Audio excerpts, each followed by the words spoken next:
Assalamualaikum warahmatullahi wabarakatuh. Hai teman-teman, perkenalkan nama saya Endang Lestari, Program Studi Ilmu dan Teknologi Pangan, Universitas Tanjung Pura. Pada video ini, kita akan membahas mengenai identifikasi mikroba. Tentunya kalian sudah pada tahu kan apa itu mikroba? Jadi, mikroorganisme atau mikroba adalah organisme hidup yang berukuran sangat kecil dan hanya bisa dilihat menggunakan sebuah alat yang bernama mikroskop.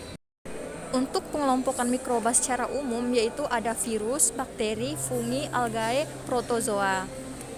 Sedangkan untuk tahap-tahapan identifikasi mikroba ada beberapa, yaitu yang pertama isolasi.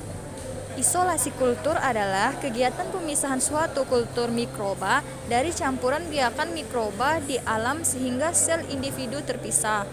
Sebelum mengisolasi, ada hal yang harus kita ketahui, yaitu mikroba apa yang akan diisolasi, habitat pengambilan sampel, dan menentukan sampel yang akan kita gunakan. Untuk metode pengambilan sampel, jika sampel berupa padatan, misalnya tanah, serpihan, batu, kayu, dan lain-lain, yang pertama, diambil menggunakan spatula atau pinset yang steril. Yang kedua, penyimpanan menggunakan kantong plastik yang steril juga. Jika sampel berupa cairan atau semi cair, misalnya air, lumpur, dan lain-lain, yang pertama diambil menggunakan pipet steril. Dan yang kedua, penyimpanan menggunakan botol atau tabung polipropilen yang steril juga. Kemudian sampel segera dibawa ke laboratorium.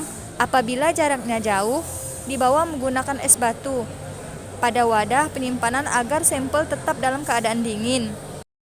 Berikutnya yaitu teknik isolasi kultur murni. Ada beberapa cara untuk teknik isolasi kultur murni. Yang pertama yaitu penggoresan, strict plate, dan penyebaran spread plate.